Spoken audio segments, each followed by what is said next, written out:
പ്രതിദാനം എന്നുള്ളതായിരുന്നു. അപ്പം പറഞ്ഞു തുടങ്ങുമ്പോൾ അതിലൊരു നിരാശ എന്ന് പറയുന്നത് ഇങ്ങനെ ഒരു പുസ്തക ചർച്ച അതിന്റെ തീരുമാനം ഉണ്ടാവുന്നത് വരെ ഈ പുസ്തകത്തെ പറ്റി ഞാൻ അറിഞ്ഞിരുന്നില്ല. ഞാൻ പല ഭാഗത്തും ട്രാൻസ്മിഷൻ കൈകാര്യം ചെയ്യുന്ന പുസ്തകങ്ങളെ കുറിച്ച് അന്വേഷിച്ചെങ്കിലും ഇതുവരെ ഈ പുസ്തകത്തെ പറ്റി എനിക്ക് അറിയാൻ കഴിഞ്ഞിരുന്നില്ല എന്നത് എൻ്റെ ഒരു പരിമിതിയായിട്ട്, എൻ്റെ ഒരു നിർഭാഗ്യമായിട്ട് ഞാനിപ്പോൾ കാണുകയാണ്. കാരണം 2024 വരെ പുറത്തിറങ്ങിയ പുസ്തകങ്ങളാണ് ഞാൻ പഠനത്തിന് വേണ്ടി സെലക്ട് ചെയ്തത്. ഈ പുസ്തകമാണെങ്കിൽ 2022 പുറത്തിറങ്ങിയതാണ്. ഇന്നത്തെ പോലും ശ്രദ്ധയിൽപ്പെടാൻ അല്ലെങ്കിൽ പെടുത്താൻ കഴിഞ്ഞിട്ടില്ല. അതുകൊണ്ട് ഇനിയിപ്പോൾ തുടർ പഠനങ്ങളിൽ വരുമ്പോൾ ഈ പുസ്തകം കൂടെ എൻ്റെ പഠനത്തിന്റെ ഭാഗമാക്കാൻ ഞാൻ ആഗ്രഹിക്കുന്നുണ്ട്. അത് ആദ്യം തന്നെ അറിയിക്കുന്നു. മറ്റൊന്ന്, പുസ്തകം വിജയുടെ പറഞ്ഞ ഉടനെ വീട്ടിൽ വന്ന് വാങ്ങിച്ച് ഒറ്റ രാത്രി കൊണ്ട് വായിച്ചു തീർത്ത പുസ്തകമാണ്. ഇവിടെ പറഞ്ഞതുപോലെ തന്നെ വളരെ ലളിതമായ ഭാഷയിൽ എഴുതിയൊരു പുസ്തകമാണ്. പല പുസ്തകങ്ങളും എടുക്കുമ്പോൾ ചില ആൾക്കാർ പറയുന്നതായിട്ട് അത് നമുക്ക് അടുക്കാൻ പറ്റുന്നില്ല. ചില അതിൽ പറയുന്ന പദങ്ങൾ അല്ലെങ്കിൽ അതിന്റെ വാക്യഘടന അല്ലെങ്കിൽ അതിൽ പറയുന്ന വലിയ വലിയ കാര്യങ്ങൾ കൊണ്ട് എനിക്കിതൊന്നും മനസ്സിലാവുന്നില്ല, അതുകൊണ്ടാണ് ഞാൻ വായിക്കാത്തത് എന്ന് പറയുന്ന മനുഷ്യരെ ഞാൻ കണ്ടിട്ടുണ്ട്. പക്ഷെ ഈ പുസ്തകം തുറന്ന് അതിന്റെ ആദ്യത്തെ പേജ് മുതൽ അവസാന പേജ് വരെ എടുത്തു നോക്കുമ്പോൾ വായിക്കാൻ അറിയുന്ന ഏതൊരു മനുഷ്യനും വളരെ അനായാസമായിട്ട് വായിക്കാൻ കഴിയുന്ന, ഈ വെറുതെ വായിച്ചു വിടുന്നതല്ല, ഓരോ വരിയും ചില ഭാഗങ്ങളൊക്കെ നമ്മുടെ മനസ്സിനെ അത്രമേൽ സ്പർശിക്കുന്ന, ചിലപ്പോഴൊക്കെ കണ്ണു നിറഞ്ഞു പോകുന്ന രീതിയിലുള്ള ഒരു എഴുത്താണ്. അതിനുള്ള അഭിനന്ദനങ്ങൾ ആദ്യം തന്നെ അറിയിക്കുകയാണ്. പുസ്തകത്തിലേക്ക് വരുമ്പോൾ അതിനു മുന്നേ ക്യൂർ കമ്മ്യൂണിറ്റിയെ കുറിച്ച് കുറച്ച് കാര്യങ്ങൾ പറയണമെന്ന് എനിക്ക് തോന്നുന്നു. നമ്മുടെ സമൂഹത്തിൽ ഞാനടക്കമുള്ള നിങ്ങളടക്കമുള്ള എല്ലാവരും പരിചയിച്ചു വന്ന അല്ലെങ്കിൽ നമ്മുടെ അനുഭവ പരിസരങ്ങളിലൊക്കെ ഉണ്ടായിരുന്ന മനുഷ്യരെന്ന് പറയുന്നത് ആണും പെണ്ണും മാത്രമാണ്. പലപ്പോഴും ഇപ്പൊ പറഞ്ഞതുപോലെ ഇവരൊക്കെ നമ്മുടെ നാട് വിട്ട് മറ്റു നാടുകളിലേക്ക് യാത്ര ചെയ്യുമ്പോഴാണ് പലപ്പോഴും ക്യൂർ കമ്മ്യൂണിറ്റിയിൽ പെടുന്ന ട്രാൻസ്ജെൻഡർ അടക്കമുള്ള മനുഷ്യരെ പല അനുഭവങ്ങളിലൂടെ അവരടുക്കറിയുന്നത്. അതുകൊണ്ട് തന്നെ നമ്മുടെ ചിന്തകളിലാണെങ്കിലും നമ്മുടെ വാക്കുകളിലാണെങ്കിലും നമ്മുടെ ഇടപെടലിലൊക്കെ ആണെങ്കിലും നമ്മുടെ കാഴ്ചയിൽ നമ്മൾ ഇത്രനാളും ജനിച്ചത് മുതൽ ഇന്ന് വരെ എത്തി നിൽക്കുന്ന നമ്മുടെ ജീവിതത്തിന്റെ നമ്മുടെ കാഴ്ചകളില് നമ്മളെപ്പോഴും ആണിനെയും പെണ്ണിനെയും മാത്രമേ കണ്ടിട്ടുള്ളൂ. അവരോട് എങ്ങനെ പെരുമാറണം, അല്ലെങ്കിൽ ആണിനോട് പെണ്ണിനോട് അല്ലെങ്കിൽ എപ്പോഴും പറഞ്ഞു വരുന്ന ചില ക്രമീകരണങ്ങളുണ്ടല്ലോ, ആണിത് ചെയ്യണം പെണ്ണിത് ചെയ്യണം എന്നൊക്കെയുള്ള ചില പരമ്പരാഗതമായിട്ട് തുടർന്നു വരുന്ന ചില കാര്യങ്ങളിലൂടെ മാത്രമേ നമ്മൾ കടന്നു വന്നിട്ടുള്ളൂ. അതിനുള്ളിലുള്ള പ്രശ്നങ്ങളോടാണ് നമ്മൾ എപ്പോഴും കൽപ്പിച്ചുകൊണ്ടിരുന്നത്. ആ ഒരു ആൺപെൺ ബന്ധത്തിനിടയിൽ എങ്ങനെ പെണ്ണ് രണ്ടാമതാവുന്നു, ആ കാര്യത്തിനോട് എന്തുകൊണ്ട് പെണ്ണ് രണ്ടാമതാവുന്നു എന്നുള്ള ആ പ്രശ്നത്തോട് നമ്മൾ പലപ്പോഴും കലഹിക്കുമ്പോൾ അതിനും അപ്പുറത്തേക്ക് മനുഷ്യരുണ്ട് എന്നുള്ള കാര്യങ്ങൾ നമ്മൾ അറിയാതെ കൊടുക്കുന്നു. അപ്പോൾ ആ ഇടത്തേക്കാണ് പുതിയ കാലത്ത് ആണും പെണ്ണിനും അപ്പുറത്തേക്ക് ഒട്ടേറെ മനുഷ്യരുണ്ട് എന്നുള്ള ചില അറിവുകൾ നമുക്കുണ്ടാകുന്നത്. അങ്ങനെയാണ് നമ്മുടെ സോഷ്യൽ മീഡിയയിലൂടെയും മറ്റു ചർച്ചകളിലൂടെയും ഒക്കെ LGBTQ എന്ന് പറയുന്ന എന്തൊരു സംഭവം, നമുക്കറിയാത്ത എന്തൊരു സംഭവം ഉണ്ടെന്നുള്ള രീതിയിലാണ് നമ്മൾ അറിയുന്നത്. പിന്നെയാണ് മനുഷ്യർക്കിടയിൽ ലെസ്ബിയൻ ആയിട്ടും ഗേ ആയിട്ടും ബൈസെക്ഷൽ ആയിട്ടും ഇന്റർസെക്ഷൽ ആയിട്ടും ട്രാൻസ്ജെൻഡർ ആയിട്ടും അതിനെ കൂടെ ശ്രദ്ധിക്കാം LGBTIQ+ എന്നാണ് പറയുന്നത്. ഈ പ്ലസ് എന്ന് പറയുന്നത് നമ്മളിപ്പോൾ ഈ ലോകത്ത് ജീവിക്കുമ്പോൾ നമ്മൾ അറിഞ്ഞ, അതായത് ഞാൻ നേരത്തെ പറഞ്ഞതുപോലെ ആണിനും പെണ്ണിനും അപ്പുറത്തേക്കുള്ള അല്ലെങ്കിൽ അത് ആ ഒരു കല്ലുകളിലേക്ക് ഒതുങ്ങാത്ത കുറെ മനുഷ്യരുണ്ട് എന്ന് തിരിച്ചറിഞ്ഞതിന് ശേഷവും ഒരുപക്ഷെ നമ്മുടെ കാലത്തിന് ശേഷം അല്ലെങ്കിൽ നമ്മൾ ഇപ്പൊ സംസാരിക്കുന്ന ഈ സമയത്തിന് തൊട്ടപ്പുറത്തെ നിമിഷം നമുക്ക് ഇതുവരെ അറിയാത്ത, നമ്മൾ ഇതുവരെ കേൾക്കാത്ത ചില ജെൻഡറുകൾ വന്നുകൊണ്ടിരിക്കാം. അപ്പം അവരെയും കൂടെ ഉൾപ്പെടുത്താൻ വേണ്ടിയിട്ടാണ് ഈ LGBTIQ+ എന്ന് പറയുന്ന അവസാന പ്ലസ് എന്ന് പറയുന്ന ആ ഒരു അടയാളം സൂചിപ്പിക്കുന്നത്. അപ്പം അത്തരത്തില് നമുക്കൊന്നും ഒരു കാലത്തും അനുഭവിക്കാൻ കഴിയാത്ത, ഒരുപക്ഷെ ആരും അനുഭവിക്കാൻ പാടില്ലാത്ത അത്രയും യാതനകളും ദുരിതങ്ങളും അനുഭവിച്ച് ജീവിതത്തിലെ പ്രതിസന്ധികളെ മറികടക്കുന്ന ഒരുപാട് മനുഷ്യരുണ്ട്. അവരാണ് ഈ ട്രാൻസ് മനുഷ്യർ എന്ന് പറയുന്നത്. അപ്പം നമ്മൾ ചിലപ്പോൾ നമ്മൾ വേറെ ഒന്നും ഉദ്ദേശിക്കാതെ വളരെ ലാഘവത്തോടെ ചിലപ്പോൾ പറഞ്ഞു പോകുന്ന ചില വാക്കുകളുണ്ടാകും. നമ്മൾ വളരെ പോസിറ്റീവായിട്ട് എല്ലാവരെയും ചേർത്ത് പിടിക്കുക എന്നുള്ള ഉദ്ദേശത്തോടെ തന്നെ പറയുന്ന ചില വാക്കുകൾ അവർ കേൾക്കുമ്പോൾ അവരെ സംബന്ധിച്ചിടത്തോളം ആ വാക്കുകൊണ്ട് അവർ മുറിയാൻ സാധിക്കും. അപ്പം നമ്മുടെ ഓരോ ചലനത്തിലും പ്രത്യേകിച്ച് നമ്മുടെ സമൂഹത്തിലേക്ക് പുതുതായിട്ട് ദൃശ്യത വന്നുകൊണ്ടിരിക്കുന്ന ഒരു വിഭാഗം മനുഷ്യരെ സംബന്ധിച്ചിടത്തോളം അവരോട് നമ്മൾ സംസാരിക്കുമ്പോൾ അല്ലെങ്കിൽ അവരുമായിട്ട് ഇടപെടുമ്പോൾ ബോധപൂർവമായിട്ടുള്ള ചില കാര്യങ്ങൾ നമ്മൾ വളരെയധികം ശ്രദ്ധിക്കേണ്ടതുണ്ട്. അത് തന്നെ ആ ഒരു സമൂഹത്തിൽ നമ്മൾ ഇടപെടുന്ന അതേ രീതി സാഹിത്യത്തിലേക്ക് എടുക്കുമ്പോൾ പുസ്തകത്തിലാണ് എഴുത്തിലാണെങ്കിലും ഭാഷയിലാണെങ്കിലും വരികളിലാണെങ്കിലും ഒക്കെ നമ്മൾ ഉപയോഗിക്കുന്ന ഭാഷയിൽ വാക്കുകളിൽ അത്രയും ശ്രദ്ധ പുലർത്താം. അപ്പൊ ഈ ഒരു പുസ്തകം കയ്യിലെടുക്കുമ്പോൾ എന്റെ ആദ്യത്തെ ആശങ്ക എന്ന് പറയുന്നത് ഏതെങ്കിലും തരത്തിൽ ഒരു വാക്കുകൊണ്ടോ അല്ലെങ്കിൽ ചില ആശയങ്ങൾ കൊണ്ടോ ട്രാൻസ് മനുഷ്യരെ ഒരു അവഹേളിക്കുന്ന പരിഹസിക്കുന്ന എന്തെങ്കിലും ഉണ്ടാവുമോ, അതൊരു മുൻവിധിയോടെയുള്ള ഒരു ആശങ്കയാണ്. കാരണം ഞാൻ എന്റെ പഠനത്തിന്റെ ഭാഗമായി വാങ്ങിച്ച പല പുസ്തകങ്ങളിലും അങ്ങനെയുള്ള വാക്കുകൾ അല്ലെങ്കിൽ അങ്ങനെയുള്ള പ്രതിപാദ്യങ്ങൾ ഉണ്ടായിട്ടുണ്ട്. അപ്പം അത്തരത്തിൽ നമ്മളൊരു പുസ്തകം എന്ന് പറയുന്നത് അനേകായിരം മനുഷ്യർ വായിക്കുന്ന ഒന്നാണ്. ആ പുസ്തകത്തിലൂടെ നമ്മൾ കൈമാറി കൊടുക്കുന്ന ആശയം നമ്മൾ ഇത്രനാൾ മുന്നോട്ടേക്ക് നടന്ന പുരോഗമനപരമായിട്ടുള്ള പല മാറ്റങ്ങളിലൂടെയും കടന്നെത്തി വീണ്ടും ആ ആശയത്തെ അല്ലെങ്കിൽ മുന്നോട്ടെത്തി നമ്മുടെ ചുവടിനെ വീണ്ടും പിന്നോട്ടേക്ക് വലിക്കുന്ന എന്തെങ്കിലും വാക്കുകൾ ഇതിലുണ്ടെങ്കിൽ അതൊരു പ്രശ്നമായിട്ട് അല്ലെങ്കിൽ അതൊരു വിമർശന ബുദ്ധിയെ കാണേണ്ട ഒന്നാണ്. പക്ഷേ ഈ പുസ്തകത്തിൽ അത്തരത്തിലൊരു നമുക്കൊരു വിമർശനത്തോടെ എന്തുകൊണ്ട് ഇങ്ങനെ പറഞ്ഞു അല്ലെങ്കിൽ അത് ശരിയല്ലയോ അങ്ങനെ പറയുന്നത് ശരിക്കും അവരുടെ ഭാഗത്ത് നിൽക്കുന്നു എന്ന് തോന്നിപ്പിച്ചുകൊണ്ട് അവരെ അപഹസിക്കുന്ന രീതിയിലല്ലേ ഇത് എഴുതിയതെന്ന് തോന്നുന്ന ഒന്നും തന്നെ അതിലില്ല എന്നുള്ളത്. അതിന് ശ്രദ്ധ എഴുത്തുകാരൻ അതിൽ വളരെയധികം ശ്രദ്ധിച്ചു എന്നുള്ളതാണ് എനിക്ക് പറയാനുള്ളത്. അതിൽ ആദ്യം എന്തൊരു ചെറിയൊരു ഇനി ശ്രദ്ധിക്കും അല്ലെങ്കിൽ ഇനി എഴുതുമ്പോൾ മാറ്റം വരുത്താമെന്ന് തോന്നുന്നത് ഈ ഹിജറ എന്നൊക്കെ ഉപയോഗിച്ചതിന് പകരമായിട്ട് നമ്മൾ ഈ കാലത്ത് ട്രാൻസ്ജെൻഡർ എന്നൊക്കെ പറയാൻ തുടങ്ങി. ആ വാക്ക് ഉപയോഗിക്കുമ്പോൾ നമ്മൾ ഒരു ഡിഗ്നിറ്റി കൊടുക്കുക അല്ലെങ്കിൽ അവരെ കൂടെ നമ്മൾ പറയുന്ന അതേ അർത്ഥത്തിൽ അവർ ചേർത്ത് നിർത്തുന്നു എന്ന് പറയുമ്പോൾ ഹിജറ എന്നൊക്കെ പറയുന്നത് പണ്ട് നമുക്ക് അറിയാത്ത അല്ലെങ്കിൽ ഇതിനെ കുറിച്ച് അല്ലെങ്കിൽ ഇത്തരം മനുഷ്യരെ കിട്ടതെന്ന് പറയുന്നത് തന്നെ തെറ്റാണ്. അതാണ് ഞാൻ പറഞ്ഞത്. നമ്മൾ പരിചരിച്ച് വന്ന കുറെ കാര്യങ്ങൾ നമ്മൾ ഇങ്ങനെ അടിഞ്ഞു കൂടിയിട്ടുണ്ട്. അപ്പോൾ തെറ്റ് പറഞ്ഞു പോകുമ്പോൾ തൊട്ടടുത്ത നിമിഷം ബോധപൂർവ്വം അത് മാറ്റാനുള്ള ശ്രമം നമ്മൾ നടത്തേണ്ടിയിരിക്കുന്നത്. അപ്പം അത്തരത്തില് ഹിജറ എന്ന് പറയുന്നത്, ശിവകി എന്ന് പറയുന്നത്, അറവാണികൾ എന്ന് പറയുന്നതൊക്കെ നമ്മൾ പരിഹസിക്കാനുള്ള വാക്കുകളായിട്ട് മാറിയിട്ടുണ്ട്. അപ്പൊ അത്തരത്തിലുള്ള വാക്കുകളെ നമ്മൾ പൂർണ്ണമായിട്ട് ഉപേക്ഷിച്ചുകൊണ്ട് ട്രാൻസ്ജെൻഡർ അല്ലെങ്കിൽ ട്രാൻസ് മനുഷ്യൻ എന്നുള്ള വാക്കുകൾ ഉപയോഗിക്കുമ്പോൾ കുറച്ചുകൂടി നമ്മൾ അവരോട് ആത്മാർത്ഥത കാണിക്കുന്നതായിട്ട് ചേർത്ത് നിർത്തുന്നതായിട്ട് തോന്നും.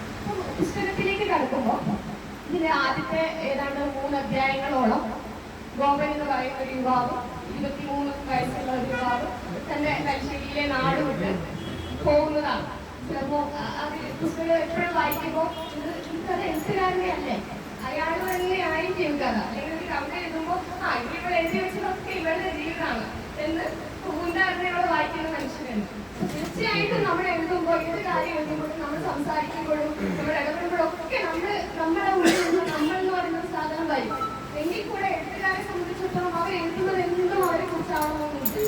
ചില ആത്മാംശങ്ങൾ നമ്മുടെ എഴുത്തുകളിലൊക്കെ ഉണ്ടാവും. അത്തരത്തില് പിന്നെ മേടിച്ചവരുടെ ജീവിതത്തിന്റെ ആത്മാംശങ്ങൾ എന്തെങ്കിലും വന്നിട്ടുണ്ടാവുമെന്ന് ഞാൻ എനിക്ക് തോന്നുന്നത്. ചിലപ്പോ ഒരു പ്രായത്തില് ഒരു കാലത്ത് നിലനിന്നിരുന്ന സമുദായം എന്ന് പറയുന്നത് പോലെ ഒരു യുവത്വം വരുമ്പോൾ നാട് വിട്ടു പോവുക, അല്ലെങ്കിൽ വീട്ടിൽ ചില പ്രശ്നങ്ങൾ ഉണ്ടാകുമ്പോൾ നാട് വിട്ടു പോകുന്ന യുവാക്കളെ പല നോവലുകളിലും പല എഴുത്തുകളിലും നമ്മൾ വായിച്ചിട്ടുണ്ട്. അതേപോലെ ഒരു 23-ാമത്തെ വയസ്സിൽ ഗോപൻ നാട് വിട്ടു നിന്ന് ഇനി ഇവിടെ നിന്നാൽ ചോറിനുള്ള വക ഉണ്ടാവില്ല എന്ന് അറിഞ്ഞുകൊണ്ട് ആരോടും പറയാതെ വീട്ടിൽ നിന്ന് ഈ നായകൻ അല്ലെങ്കിൽ ഈ കഥാപാത്രം ഗോപൻ ഇറങ്ങിപ്പോവാണ്. ഇറങ്ങിപ്പോയി മുംബൈയിലെത്തുമ്പോൾ അവിടെ അറിഞ്ഞു തിരിയേണ്ടി വരുന്നില്ല. കാരണം അവിടെ അടുത്ത കുടുംബമായിട്ടുള്ള വീഴ്ചയും സുരേഷിന്റെ 2 പേരുണ്ട്. അതുകൊണ്ട് തന്നെ ഭക്ഷണത്തിനോ പാർപ്പിടത്തിനോ മറ്റ് പ്രശ്നങ്ങളൊന്നും ഇല്ലാതെ കുറെ കാലം അവിടെ തങ്ങാൻ പറ്റുന്നുണ്ട്. പക്ഷെ എത്രയായാലും മറ്റൊരാളെ ആശ്രയിച്ച് ജീവിക്കുക, അവരുടെ ചിലവിൽ ജീവിക്കുക എന്ന് പറയുന്നത് കുറച്ച് കഴിഞ്ഞാൽ നമ്മുടെ ഉള്ളിൽ നിന്ന് തന്നെ നമ്മുടെ മനസ്സാക്ഷിക്ക് നിരക്കാത്ത എന്തോ തോന്നും. സ്വാഭാവികമായിട്ട് അവിടെ നിന്ന് ജോലിക്ക് ശ്രമിക്കുന്നതും പല ഇന്റർവ്യൂവിൽ പോകുന്നതായിട്ട് ഈ നോവലിൽ പറയുന്നത്. അപ്പോൾ ആ നോവൽ ഇന്റർവ്യൂവിൽ പോകുന്ന സമയത്ത് ഏറ്റവും കൂടുതൽ പ്രശ്നം ഉണ്ടാക്കുന്നത് ഭാഷയാണ്. ഭാഷ അറിയില്ല.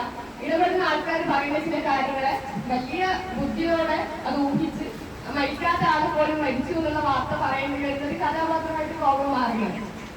അത് കഴിഞ്ഞ് ആ ഭാഷയായിട്ടൊക്കെ നമ്മൾ എപ്പോഴും ഒന്നും അറിയാതെ പോയാലും ചില നാടുകളിൽ എത്തുമ്പോൾ നമുക്ക് ആവശ്യമുള്ള ഒന്നാണ് ഭാഷ. അത് നമ്മൾ സ്വായത്തമാക്കും. സ്വാഭാവികമായിട്ടും നമ്മളത് താനേ പഠിക്കും. അപ്പൊ അതേ രീതിയിൽ ഭാഷ പഠിക്കുകയും അവിടുത്തെ സാഹചര്യങ്ങളോട് ഇണങ്ങുകയും ചെയ്ത് പുതിയ ജോലി കണ്ടെത്തുന്നുണ്ട്. ജോലി എന്ന് പറയുന്നത് പിന്നെ ഗോപനെ സംബന്ധിച്ചിടത്തോളം തീർത്തും പ്രധാനപ്പെട്ട ഒരു കാര്യം തന്നെയാണ്. അപ്പൊ ആ ജോലി കിട്ടാൻ വേണ്ടിയിട്ട് ചെറിയ ചെറിയ കള്ളത്തരങ്ങളൊക്കെ കാണിക്കുന്നുണ്ട്, ചെറിയ കളവുകളൊക്കെ പറയുന്നുണ്ട്. പക്ഷെ ആ കളവ് മറ്റൊരാൾക്ക് ഉപദ്രവമല്ലാത്തത് കൊണ്ട് തന്നെ നമുക്ക് വേറെ ഒന്നും പറയാനില്ല. പക്ഷെ അതിലൂടെ ജോലി ലഭിക്കുന്നു. അങ്ങനെ ആ കുടുംബ വീട്ടിൽ നിന്ന് കുടുംബക്കാരുടെ നിന്ന് മാറി സ്വന്തമായിട്ട് താമസിക്കുകയാണ്. അപ്പം പിന്നെ താമസിച്ച് ജോലി എടുക്കുന്നു. പിന്നെ അവരുടെ സൗഹൃദങ്ങൾ അവരുടെ ജോലി താമസിച്ച് ജോലി എടുക്കുന്നു. പിന്നെ അവരുടെ സൗഹൃദങ്ങൾ അവരുടെ ജോലിയും സൗഹൃദപരമായിട്ട് കുറെ കാര്യങ്ങളെ പറ്റി പറയുന്നത്. അപ്പൊ ആ സൗഹൃദ വലയത്തിലുള്ള മനുഷ്യരൊക്കെ എങ്ങനെയാണ് സ്ത്രീ ശരീരത്തെയും ട്രാൻസ് മനുഷ്യരുടെ ശരീരത്തെയും ഒക്കെ നോക്കി കാണുന്നത്. അതായത് സ്ത്രീ എന്ന് പറയുന്നതും ട്രാൻസ് മനുഷ്യർ എന്ന് പറയുന്നതും കേവലം ശരീരമായിട്ടാണ് ഈ സുഹൃത്തുക്കളൊക്കെ കാണുന്നത്. അവരൊരിക്കലും അവരുടെ മനസ്സിനെയോ അവരനുഭവിക്കുന്ന പ്രശ്നങ്ങളെയോ അവരുടെ പ്രതിസന്ധികളെയോ ഒന്നും അഭിമുഖീകരിക്കുന്നില്ല. എപ്പോഴും ചരക്ക് അല്ലെങ്കിൽ അവർക്ക് ആസ്വദിക്കാൻ പാകത്തിലുള്ള അംഗലാവണ്യമുള്ള എന്തോ ഒന്നായിട്ട് ഒരു വസ്തുവായിട്ടാണ് സ്ത്രീ ശരീരത്തെയും ട്രാൻസ് ശരീരത്തെയും ഒക്കെ ഈ നോവലിലുള്ള മറ്റ് കഥാപാത്രങ്ങൾ കാണുന്നത്. ആ മറ്റ് കഥാപാത്രങ്ങൾ എന്ന് പറയുന്നത് പലപ്പോഴും നമ്മുടെ സമൂഹത്തിലുള്ള മനുഷ്യരുടെ പ്രതിനിധികൾ കൂടിയാണ്. അവിടെ ഒരു മാറ്റമായിട്ട് അല്ലെങ്കിൽ ഇതിൽ നിന്നൊക്കെ മാറണം, അങ്ങനെയല്ല മനുഷ്യരെ കാണേണ്ടത് എന്ന് ചിന്തിക്കുന്ന ഒരു കഥാപാത്രമാണ് ഗോപൻ എന്ന് പറയുന്നത്. ആ ഗോപനാണ് നമ്മുടെ ഇന്നത്തെ നാട്ടിലെ പ്രതീക്ഷ എന്ന് പറയുന്നത്. ആ പ്രതീക്ഷയുടെ ഒരു പ്രതിനിധാനാണ്. എത്രയോ മനുഷ്യരുണ്ട് അങ്ങനെ ചിന്തിക്കുന്ന, അതായത് സ്ത്രീകളെ അത്രയും മോശമായിട്ട് ചിന്തിക്കുന്ന അല്ലെങ്കിൽ ട്രാൻസ് മനുഷ്യരെ അത്രയും മോശമായിട്ട് ചിന്തിക്കുന്ന എത്രയോ മനുഷ്യരുണ്ടെങ്കിലും അതിൽ അപൂർവമായിട്ടുള്ള കുറച്ചു പേര് നമ്മുടെ പ്രതീക്ഷയാണ്.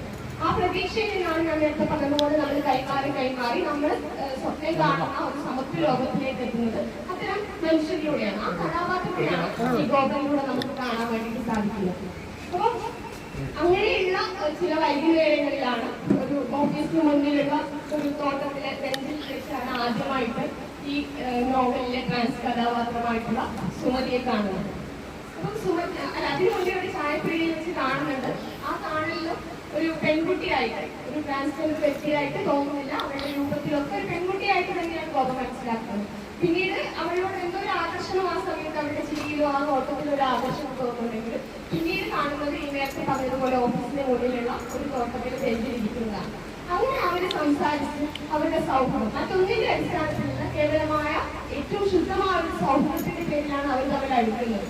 അങ്ങനെ അടുത്ത് സംസാരിക്കുമ്പോഴാണ് നിങ്ങൾക്ക് എന്നെ ഒരു പെണ്ണായി തന്നെയല്ലേ, ശരിക്കുള്ള പെണ്ണായി തന്നെയല്ലേ എന്ന് തോന്നുന്നത് എന്ന് ചോദിക്കുമ്പോൾ ഈ ഗോപൻ അമ്പലപ്പെടുകയാണ്. ഒരു പെണ്ണ് വന്നിട്ട് ചോദിക്കാം, നിങ്ങൾക്ക് എന്നെ കാണുമ്പോൾ ശരിക്കുള്ള പെണ്ണായിട്ടല്ലേ തോന്നുന്നത് എന്നുള്ള ചോദ്യം അയാളെ ഒരു നെറ്റിൽ ഉണ്ടാക്കുകയും പിന്നീട് അവരുടെ സ്വത്വത്തെ കുറിച്ച് ഞാനൊരു പെണ്ണല്ല, ഞാനൊരു വിജയമാണ് എന്നാണ് അതിൽ പറയുന്നത്. അപ്പൊ അതിലൊരു മാറ്റം വരുത്തിയിട്ടുണ്ടെങ്കിൽ നന്നായിരുന്നു ഞാൻ ഉദ്ദേശിച്ചത്. ഞാനൊരു പെണ്ണല്ല, ഞാനൊരു ട്രാൻസ്ജെൻഡർ ആണ് എന്ന് പറയുന്ന രീതിയിലേക്ക് ഈ കാലഘട്ടത്തിലേക്ക് നമ്മൾ അതിലേക്കുള്ള ഒരു മാറ്റം വരണമെന്ന് തോന്നുന്നു. അപ്പൊ അത്തരത്തിൽ പറയുകയും പെട്ടെന്നൊരു ഞെട്ടൽ ഗോപൻ ഉണ്ടാവുന്നുണ്ടെങ്കിലും അയാളുടെ ഉള്ളിൽ മനുഷ്യനെ മനസ്സിലാക്കാൻ കഴിയുന്ന, മനുഷ്യരെ അടുത്തറിയാൻ കഴിയുന്ന എന്തോ ഒന്ന് ഒരു സ്നേഹത്തിന്റെ ആവശ്യം ഉള്ളത് കൊണ്ട് തന്നെ ആ ഞെട്ടലിൽ നിന്ന് അയാൾ പെട്ടെന്ന് മുക്തനാവുന്നുണ്ട്.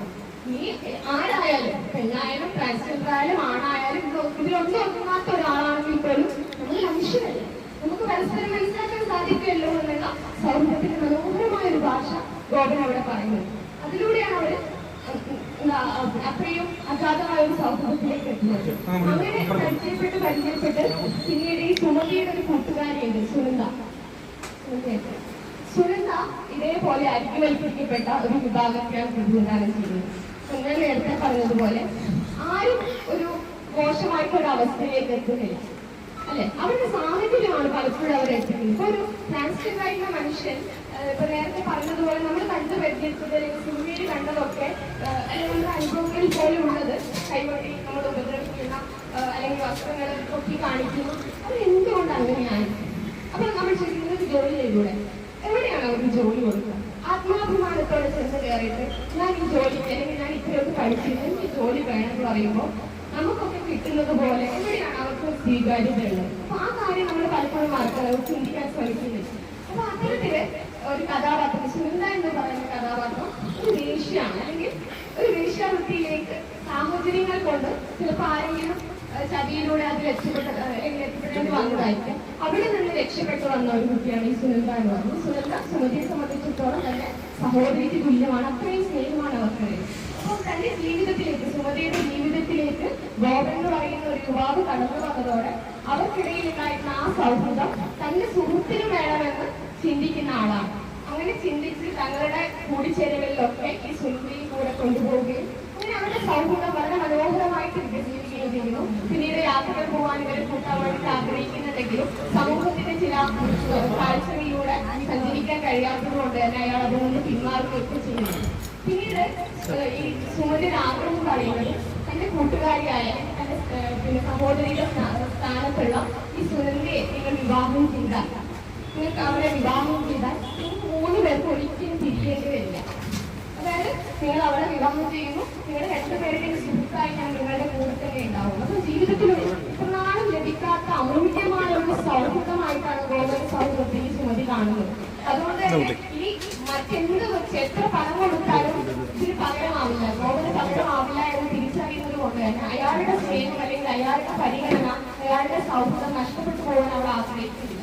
അതുകൊണ്ട് തന്നെ തന്റെ സുഹൃത്തിന്റെ ഭർത്താവുന്നതിലൂടെ അല്ലെങ്കിൽ പാർട്ട്ണർ ആവുന്നതിലൂടെ എന്റെ എല്ലാ കാര്യത്തിലും കൂടെ എന്റെ ആത്മസുഹൃത്തായിട്ട് ഈ ഗോവൻ ഉണ്ടാവുമെന്നുള്ള ആ ഒരു ചിന്തയിലൂടെയാണ് അവൾ ആ ആഗ്രഹം പങ്കുവെക്കുന്നതെങ്കിൽ ഗോവൻ വളരെ സന്തോഷം. താൻ അങ്ങനെ ചെയ്താൽ സമൂഹത്തിൽ അത് വലിയൊരു മാറ്റമാണ്, ഒരു വിപ്ലവകരമായ മാറ്റമാണ്. സമൂഹം എന്നെ കല്ലറിയുമായിരിക്കും, പക്ഷെ ഞാനൊരു വ്യക്തി ഈ ലോകത്ത് ജീവിക്കുമ്പോൾ എന്റെ ചിന്തകൾ ഉണ്ടാവുമ്പോൾ എനിക്ക് ഇന്നതൊക്കെ ചെയ്യാൻ പറ്റുന്നുള്ളൊരു തോന്നൽ അയാൾക്ക് ഉണ്ടാവുകയും ആ ഒരു സുമതി തന്റെ സുഹൃത്തായ സുമതി പറഞ്ഞ ആ ഒരു കാര്യം അയാൾ വളരെ ഗൗരവമായിട്ട് എടുക്കുകയും വിവാഹം കഴിക്കാനുള്ള ഒരു ആഗ്രഹം സുമതിയോട് പങ്കുവെക്കുകയൊക്കെ ചെയ്യുന്നുണ്ട്. അപ്പം അങ്ങനെ പങ്കുവെക്കലിലൂടെ ഒക്കെ ചെയ്യുമ്പോൾ അവർക്ക് നഷ്ടപ്പെട്ടു ഒരു കുടുംബം നമ്മളെപ്പോഴും പറയുന്നത് പോലെ അമ്മ, അച്ഛൻ, എന്റെ സഹോദരൻ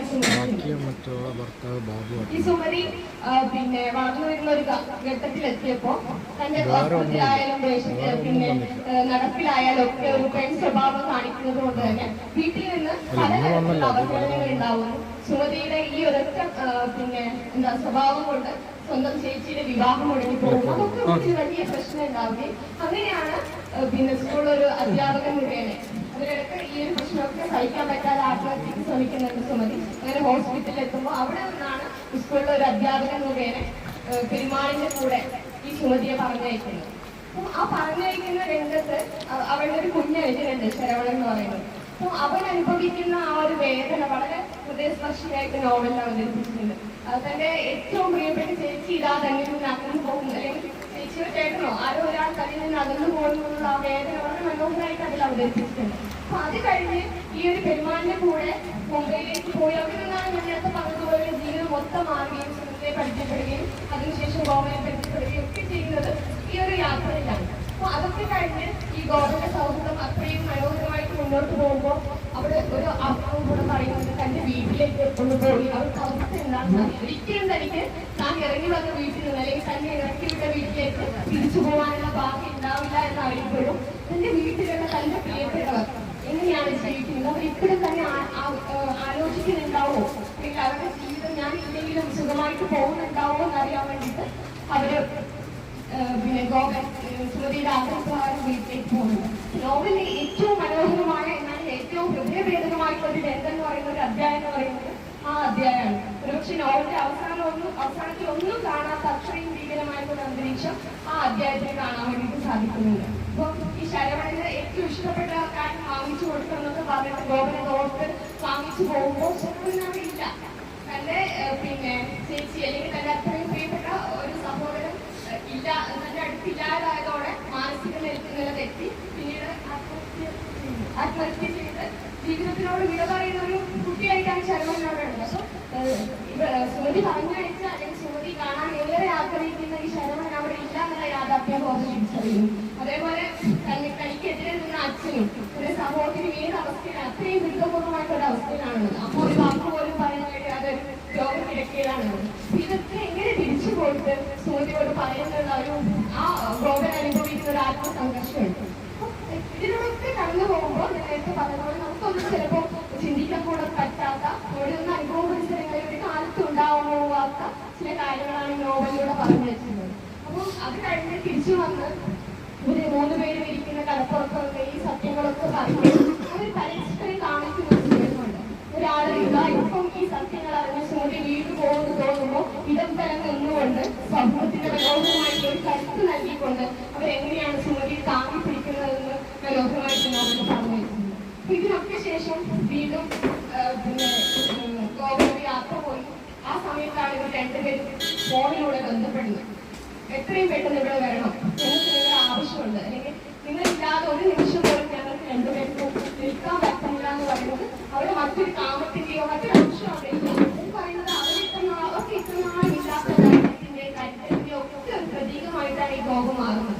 അപ്പൊ ജീവിതത്തിലെ വലിയ വലിയ പ്രതിസന്ധികൾ വരുമ്പോ അല്ലെങ്കിൽ ചിന്തയിൽ പോലും ഞാൻ എന്തെങ്കിലും ജീവിക്കണമെന്ന് ആലോചന വരുമ്പോ ഞങ്ങൾക്കൊരു ഉത്തരമായിട്ടാണ് ഈ ഗോപം മാറുന്നത്.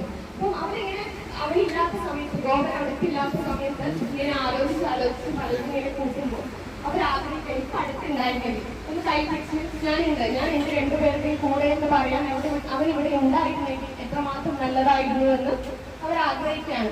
എന്നിട്ട് ആ ഫോൺ കോളിന് ശേഷമാണ് അവർ രണ്ടുപേരും ആത്മഹത്യയിലേക്ക് പോകുന്നത്.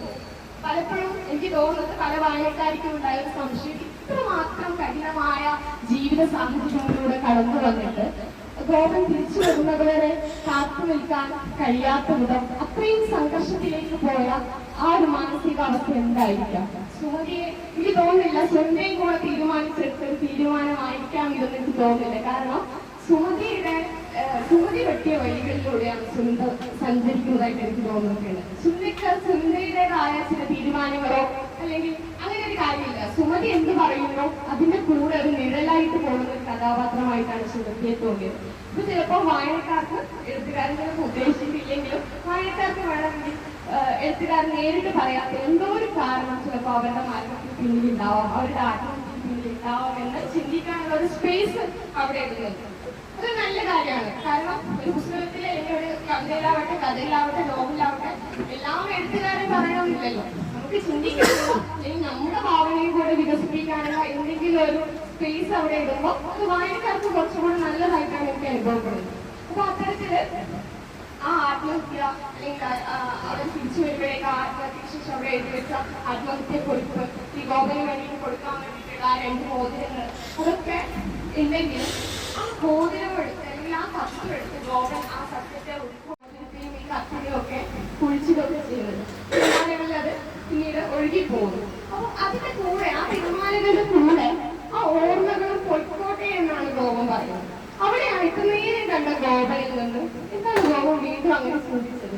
അതായത് തന്റെ എല്ലാ സമയങ്ങളിലും പരിചയപ്പെട്ട അന്ന് മുതൽ പിന്നീടുള്ള എല്ലാ സമയങ്ങളിലും ഓരോ കാര്യങ്ങളിലും കൂടെ ഉണ്ടായിരുന്ന 2 പേരാണ് ഒറ്റ നിമിഷം കൊണ്ടില്ലാതായത്. പിന്നെ എങ്ങനെയാണ് ഗോപൻ ആ ഓർമ്മകളെ പോലും അവിടെ ഉപേക്ഷിക്കാൻ കഴിഞ്ഞത് എന്നുള്ളൊരു അന്താളിപ്പ് എനിക്ക് ഉണ്ടായിട്ടുണ്ട്. ചിലപ്പോ ഒരു പ്രാവർത്തികമായിട്ട് ചിന്തിക്കുമ്പോൾ മുന്നോട്ടേക്കുള്ള പോക്കിന് ചില ഓർമ്മകൾ നമുക്ക് തടസ്സം നിൽക്കുമ്പോൾ ആ ഓർമ്മകളെ തന്നെ പാടെ ഇല്ലാതാക്കാനുള്ളൊരു ചിന്ത ഉണ്ടാവും. എങ്കിൽ കൂടെ അത്രയും പ്രിയപ്പെട്ട 2 മനുഷ്യരില്ലാതാവുമ്പോൾ അവരുടെ ഏറ്റവും അവസാനത്തെ ഓർമ്മ എന്ന് പറയുന്ന ആ കത്തും ആ 2 മോതിരവും ആ കടപ്പുറത്ത് ആ കുഴിമണലിൽ കുഴിച്ചിട്ട് നടന്നു പോകുന്ന എവിടേക്കാണ് നടന്നു പോകുന്നത്? വർത്തമാനത്തിലേക്കാണ് നടന്നു പോകുന്നത്. തന്റെ വർത്തമാനത്തിലേക്ക് ഞാൻ നടന്നു പോകുന്നു എന്ന് പറയുന്നത് ഒരു മനുഷ്യർക്കും ഭൂതകാലത്ത് മുറുകെ പിടിക്കാതെ വർത്തമാനത്തിലേക്ക് മാത്രമായിട്ട് നടന്നു പോകാൻ കഴിയില്ല എന്ന് തോന്നുന്നു. ഗോപൻ എത്രമാത്രം അവരെ 2 പേരെയും അവരുടെ ഓർമ്മകളെയും അവിടെ ഉപേക്ഷിക്കുമെന്ന് പറഞ്ഞാലും നമ്മൾ വായനക്കാർ എങ്ങനെയാണ് ആ പുസ്തകം വായിച്ചു തീരുമ്പോൾ ഇവരെല്ലാം കൂടെ കൂട്ടുന്നത് അതേപോലെ എത്രമാത്രം ഉപേക്ഷിച്ചാലും ഗോപന്റെ കൂടെ എല്ലാ അവസരങ്ങളിലും ഇവരുടെ ഓർമ്മകൾ ഉണ്ടാവുമെന്ന് എനിക്ക് തോന്നുന്നു. അപ്പൊ എനിക്ക് മറ്റൊരു കാര്യം തോന്നുന്നത് ഇതുമായിട്ട് ബന്ധിപ്പിച്ച് പറയാം. ചിലപ്പോ ഈ ഒരു വിഷയം തെരഞ്ഞെടുത്ത് നമ്മൾ പുസ്തകം എഴുതുമ്പോൾ അതിപ്പോ ഗ്രാമകേർ ഓഫ് മാനവത്തിൽ മല്ലി എന്നുള്ളൊരു കഥാപാത്രമാണ്. അതേപോലെ വ്യക്തി എന്ന കഥാപാത്രമാണ്. അവിടെ പിന്നെ മറ്റൊരു കഥയാണ്, മറ്റൊരു സാഹചര്യമാണ്. ഈ ഒരു അധികാരത്തിന്റെ പോലീസുകാരുടെ ഒക്കെ പീഡനത്താൽ ഈ മല്ലി കൊല്ലപ്പെടുകയാണ് ചെയ്യുന്നത്. മല്ലി കൊല്ലപ്പെടുന്നതിലും അവിടെ ഇല്ലാതാവുന്നതിലും രാമന് വിഷമമുണ്ടെങ്കിലും പിന്നീടുള്ള നമ്മുടെ ഗവൺമെന്റ് മറ്റു ഭാഗങ്ങളിലേക്ക് ആ വിഷമത്തെയോ അല്ലെങ്കിൽ അവരുടെ ഓർമ്മകളെയോ അവരുടെ ഇല്ലായ്മയോ നമ്മൾ കാണുന്നില്ല. അപ്പൊ അതേപോലെ നമുക്ക് ഏത് നിമിഷവും മറന്ന് അല്ലെങ്കിൽ ഉപേക്ഷിച്ച് കളയാൻ പറ്റുന്ന ഒന്നായിട്ട് ട്രാൻസ് കഥാപാത്രങ്ങളും മാറുന്നുണ്ടോ എന്നുള്ളൊരു ആശങ്ക ഇങ്ങനെ ഒരുപാട് പുസ്തകങ്ങളിലൂടെ കടന്നു പോകുമ്പോൾ അതെനിക്ക് തോന്നിയിട്ടുണ്ട്. കാരണം മറ്റൊരു കഥാപാത്രമാണെങ്കിൽ ചിലപ്പോൾ അവർ മരിച്ചു കഴിഞ്ഞാലും ആ പുസ്തകത്തിൽ അവസാനം വരെ അവരുടെ ഓർമ്മകൾ ഉണ്ടാവും, അല്ലെങ്കിൽ ഏതെങ്കിലും വിധത്തിൽ അവരെ കണക്ട് ചെയ്ത് കൊണ്ടുപോകും. പക്ഷെ ഇത്തരം വിഷയങ്ങൾ എടുക്കുന്ന ചില പുസ്തകങ്ങളിൽ അവര് മരിച്ചു പോകുന്നവരെ അവരെ കുറിച്ച് പറഞ്ഞിട്ടുണ്ടാവും, പക്ഷെ പിന്നീടുള്ള ഭാഗങ്ങളിൽ അവരുണ്ടാവില്ല. ഈ നോവലിൽ ഈ കഥാപാത്രം അത്രമാത്രം പ്രധാനമുള്ളതായിരുന്നില്ലേ എന്ന് വായനക്കാർക്ക് തോന്നുന്നതിനുള്ള ചില ഭാഗങ്ങൾ കാണാനിടയായിട്ടുണ്ട്. അപ്പോൾ അത്തരത്തിൽ ചെറിയ ചെറിയ സംശയങ്ങൾ അല്ലെങ്കിൽ ഞാൻ നേരത്തെ പറഞ്ഞതുപോലെ എല്ലാം എഴുത്തുകാരൻ പറഞ്ഞിട്ട് കാര്യമില്ല, നമുക്കും കൂടെ ചിന്തിക്കാൻ കഴിയുന്ന നമ്മുടെ കൂടെ ഭാവനയെ കുറച്ചുകൂടെ മികവിച്ചതാക്കാൻ കഴിയുന്ന കുറേയേറെ അംശങ്ങൾ ഈ പുസ്തകത്തിലുണ്ട്. അപ്പം ഇവിടെ എനിക്ക് തോന്നുന്നു ഇവിടെ കൂടിയിരിക്കുന്ന എല്ലാവരും ഭൂരിപക്ഷം പേര് ഈ പുസ്തകം വായിച്ചതായിരിക്കും. ഞാൻ ഓരോ കാര്യം പറയുമ്പോൾ നിങ്ങളുടെ മുഖത്തുണ്ടാകുന്ന ആ ഒരു മാറ്റം എനിക്ക് അതിലൂടെ മനസ്സിലാക്കാൻ സാധിക്കുന്നത്. കുറച്ചുകൂടെ ആൾക്കാരിലേക്ക് ഞാൻ പറഞ്ഞതുപോലെ ഒരുപാട് പുസ്തകങ്ങളുടെ ഒരു ലോകത്താണ് നിരന്തരം അനുദിനം എന്ന് പറയുന്നത് പോലെ പുസ്തകങ്ങൾ ഇറങ്ങിക്കൊണ്ടിരിക്കുന്ന ഒരു സമൂഹത്തിലാണ് നമ്മൾ ജീവിക്കുന്നത്. ആ ഇടത്തേക്ക് വിഷയം കൊണ്ട് തന്നെ വിഷയം കൊണ്ടും ഇതിന്റെ ആഖ്യാനത്തിലെ ലാളിത്യം കൊണ്ടും വേറെ ശ്രദ്ധിക്കപ്പെടേണ്ട വായിക്കപ്പെടേണ്ട ഒരു പുസ്തകം കൂടിയാണ്. ഞാൻ നേരത്തെ വെളിച്ചമായിട്ട് സംസാരിക്കുമ്പോൾ ഈ വിഷയം കടന്നു വന്നത് തന്നെ കാര്യങ്ങളെ കുറിച്ച്, അതായത് നമ്മൾ ഇതുവരെ പരിചയപ്പെട്ട കാര്യങ്ങൾക്ക് അപ്പുറത്തേക്ക് ഒരു ലോകം ഒരു സമൂഹം ഇവിടെ ഉണ്ട് എന്ന് വായനയിലൂടെ മനുഷ്യർ മനസ്സിലാക്കണം എന്നുള്ള ഒറ്റ ആഗ്രഹം എനിക്ക് ഉണ്ടായിരുന്നുള്ളൂ എന്ന് അദ്ദേഹം പറഞ്ഞു. അപ്പൊ ആ ആഗ്രഹം അല്ലെങ്കിൽ ആ ഒരു ലക്ഷ്യം എന്ന് പറയുന്നത് തീരെ ചെറുതല്ല. വിഷയങ്ങൾ എത്രയോ ഉണ്ട്. ഈ വിഷയം എടുത്തതുകൊണ്ട് ഇതിനെ വിചാരിച്ചതല്ല അദ്ദേഹം ഈ വിഷയം തന്നെ പുതിക്ക് വേണ്ടി തെരഞ്ഞെടുക്കും. അപ്പൊ അത്തരത്തിൽ അദ്ദേഹം ഉദ്ദേശിച്ച ലക്ഷ്യത്തെ മുന്നോട്ടേക്ക് എത്തിക്കുക അല്ലെങ്കിൽ സമൂഹത്തിലേക്ക് എത്തിക്കുക എന്ന് പറയുന്നത് വായനക്കാരുടെ ഒരു കടമയായിട്ടാണ് ഞാൻ കാണുന്നത്. വേറെ ഈ ഒരു ചർച്ചയിലൂടെ തന്നെ എത്താൻ ഈ പുസ്തകം എത്തിയിട്ടില്ലാത്ത ഇടങ്ങളിലേക്ക് ഈ പുസ്തകത്തെ കുറിച്ചും അതിന്റെ നല്ലതായ വശങ്ങളെ കുറിച്ചും അതായത് നമ്മൾ ഇതിന്റെ ഗുണം മാത്രം ചർച്ച ചെയ്യുന്നതല്ല. ഏതൊരു പുസ്തകമാണെങ്കിലും അതിന്റെ ഗുണവും ദോഷവും അല്ലെങ്കിൽ അതിന്റെ എന്ത് കുറച്ചുകൂടെ നല്ലതായി എന്ത് എഴുതിയാൽ കുറച്ചുകൂടെ നല്ലതാവും, അത് എങ്ങനെ നമുക്ക് വിമർശന ബുദ്ധിയ സമീപിക്കാൻ പറ്റും, ആ രീതിയിലൊക്കെ പുസ്തകം ചർച്ച ചെയ്യപ്പെടട്ടെ എന്നും ഒരുപാട് ആളുകളിലേക്ക് ഇത് വായിക്കാൻ എത്തട്ടെ എന്നും അതിലൂടെ എങ്കിലും ട്രാൻസ് മനുഷ്യരെ കാണുന്ന, അതായത് അന്യരായിട്ട് മാറ്റി നിർത്തിക്കൊണ്ട് മറ്റൊരാളായിട്ട് അല്ലെങ്കിൽ എന്തോ ഒരു നമുക്ക് അടുക്കാൻ പറ്റാത്ത നിർദ്ദിഷ്ട ജീവികളായിട്ട് കാണുന്ന മനുഷ്യരിലേക്ക് ഈ പുസ്തകം എത്തുകയും ആ പുസ്തകത്തിലൂടെ എല്ലാവരെയും മനുഷ്യരായിട്ട് കാണാൻ കഴിയണം എന്നുള്ള ആ ഒരു ചിന്ത, ആ ഒരു സമഭാവന എല്ലാവരിലേക്ക് എത്തട്ടെ എന്നും ആഗ്രഹിച്ചുകൊണ്ട് പുസ്തകത്തിന് ഒരിക്കൽ കൂടി എല്ലാവിധ ആശംസകളും നേർന്നു നിർത്തുന്നു.